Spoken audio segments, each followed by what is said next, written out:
Donald Trump is taking no prisoners now. And I'll tell you, on this one, he's absolutely right. Things have spiraled entirely out of the control to the point where we now have a government that feels a heck of a lot more like Venezuela way down in Banana Republic than the USA. Here is Donald Trump, furious, as he should be, about Letitia James and her sham lawsuit. Watch. Okay. Thank you very much. This is a continuation of the single greatest witch hunt of all time. We have a rogue judge who rules that properties are worth a tiny fraction, 1/100th, a tiny fraction of what they actually are. We have a racist attorney general who's a horror show, who ran on the basis that she was going to get Trump before she even knew anything about me. She used this to run for governor. She failed in her attempt to run for governor. She had virtually no polling. She came back and she said, well, now I'll go back to get Trump again. And this is what we have. It's a scam. It's a sham. Just so you know, my financial statements are phenomenal. They are actually less in terms of the numbers used than the actual net worth. The actual net worth is substantially more. No bank was affected. No bank was hurt. They don't even know why they have to be involved. And they've so testified. They can't believe that they're involved because they were paid back on time. There were no defaults. There were no problems. And it was like a perfect client. In the meantime, people are being murdered all over the sidewalks of New York. There was no victim here. The banks were represented by the best, biggest, most prestigious law firms in the state of New York, actually in the country. Some of the biggest and best law firms, in all cases, the biggest and best law firms. That's who represented them. The banks got back their money. Again, there was never a default. There was never. In other words, there's nothing for anybody to be upset about. Typically a lawsuit would come forward because, banks would say, gosh, we didn't make any money on this loan. We lost money on this loan. Therefore, our customers lost money on this loan. We're going to go back and say, wait a second, did you fill out all the paperwork correctly? And, maybe the U.S. government or the New York government would get involved in that case because they'd say, oh, well, you weren't doing your part to protect the consumers. But no. Nobody actually lost any money in this particular case. This is what makes it so unbelievably bizarre, so egregious, frankly. That they're going to just go after him and go after him and go after him and go after him in a way that really does feel Venezuelan style. They want to kick him out of New York, say you can't do business here in New York. We don't want you here. We don't want you in the state of New York. We're going to try and bankrupt you. We're going to try and take away everything you have because you inflated some numbers on your real estate holdings. All right, so then back up. Okay, number one, it's not great if a house is 3,000 square feet and you say it's 10,000 square feet. I'm not excusing any of that. However, ladies and gentlemen, excuse me, but Deutsche Bank or whatever bank was involved, they chose to accept these numbers. Did they not? I mean, think about it. If you want to get a home equity line of credit out and, you say your house is worth X, and then they send an appraiser in and they say, yes, his house is worth X. Or maybe the appraiser says, nope, it's worth Y, and then you don't get the loan. In other words, banks have a certain amount of responsibility here, and they usually go along with the estimates that are being put forward. Otherwise, they wouldn't do the deal. It was attractive enough for the banks to lend him money. And whatever he put down for his financials, they were like, okay. And you know what? He paid all the money back and nobody lost any money. So why are we here in court today? Why are we having to listen to this? Oh, I'll tell you why. One woman whose entire career is based on getting Donald Trump. That's exactly what it's been from the very beginning. I want you to watch the first part. Here is a little bit hard to understand because she's talking into a cell phone camera, but this is Letitia James. This is who this woman is, ladies and gentlemen. Watch closely, listen closely, and let's think about it. I wanted to say to people who say, oh, I'm not going to bother to register to vote because my voice doesn't make a difference, or I'm just one person. I say one name, Donald Trump. That should motivate you. One name, Donald Trump. She said that should motivate you. Will you sue him for us? Oh, we're going to definitely sue him. We're going to be a real pain in the ass. Nice language, lady. I love it. He probably does already. He built his wealth off the backs of New Yorkers. We need to focus on Donald Trump and his abuses. We need to follow his money. We need to find out where he's laundered money. All of those transactions have happened here in New York City. Tell this president and every other individual that no one is above the law.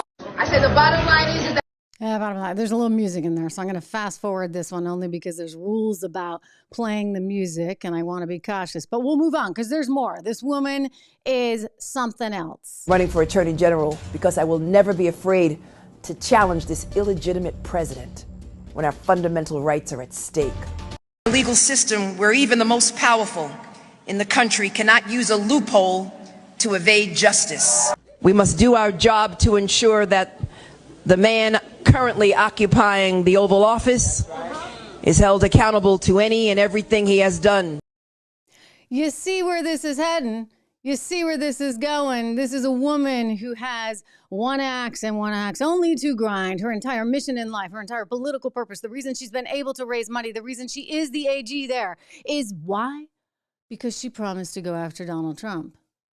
And she's going to go after him any which way she can, even if the case doesn't make sense, as in this particular situation. I mean, he explains it. Look, the banks got their money. So where is the crime? I ask you. The best law firms, that's who represented them. The banks got back their money. Again, there was never a default. There was never a problem. Everything was perfect. There was no crime. The crime is against me because we have a corrupt district attorney, but we have a corrupt attorney general, and it all comes down from the DOJ. They're totally coordinated this in Washington because I'm the leading candidate. I'm leading Biden by 10 points. And I'm leading the Republicans by 50 and 60 points. That's pretty much, they say, over. I never accept that, but they say it's over. This has to do with election interference, plain and simple.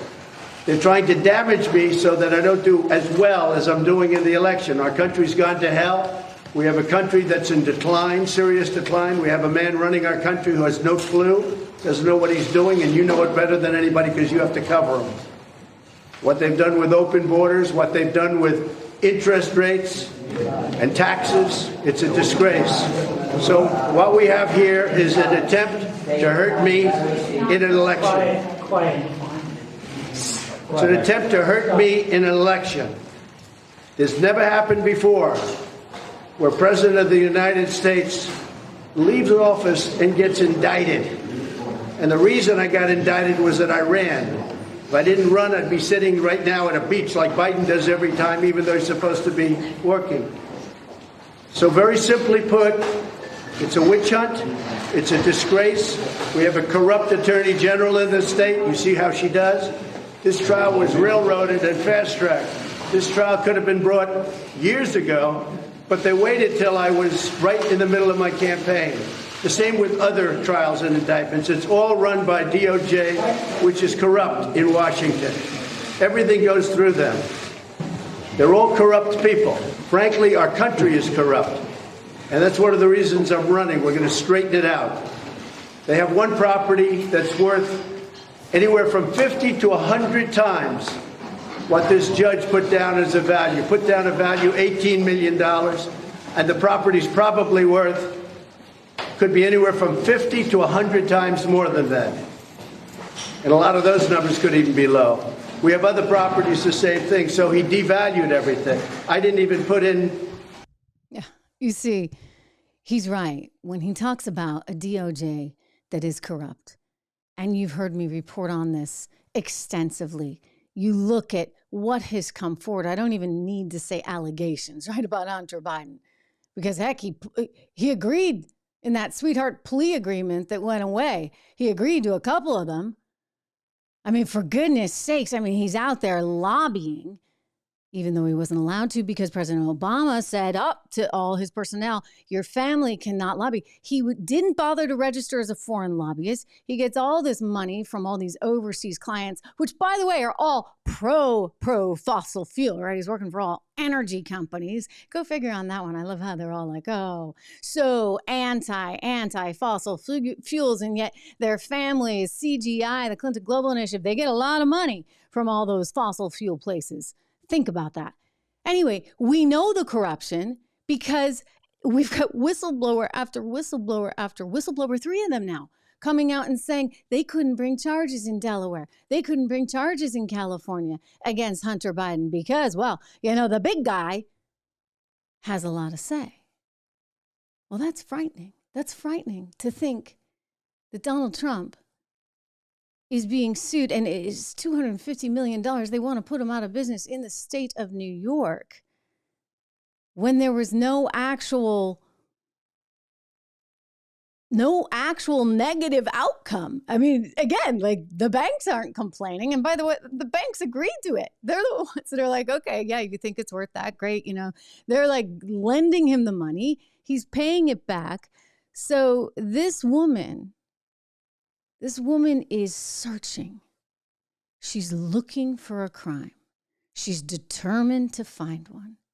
And instead of doing things like keeping the streets of New York safe, instead of figuring out on a broader scale how to deal with the massive influx of migrants that have now taken in New York City over the once wonderful Roosevelt Hotel down on 44th Street, you got a mess in New York City, but this is what they're focused on.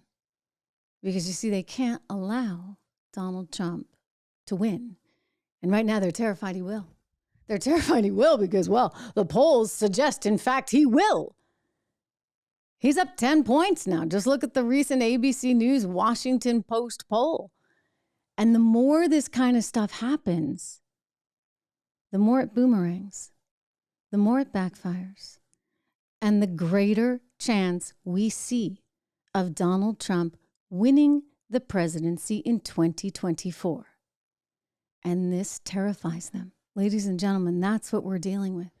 Hey everyone, Trish Regan here. If you enjoyed that clip, please do me the favor of subscribing to the channel. Just hit that little subscribe button right over there. Did I do that right? Not quite, but you know where it is. Subscribe to the channel, hit the bell so that you get the alerts, and I'll see you back on the show.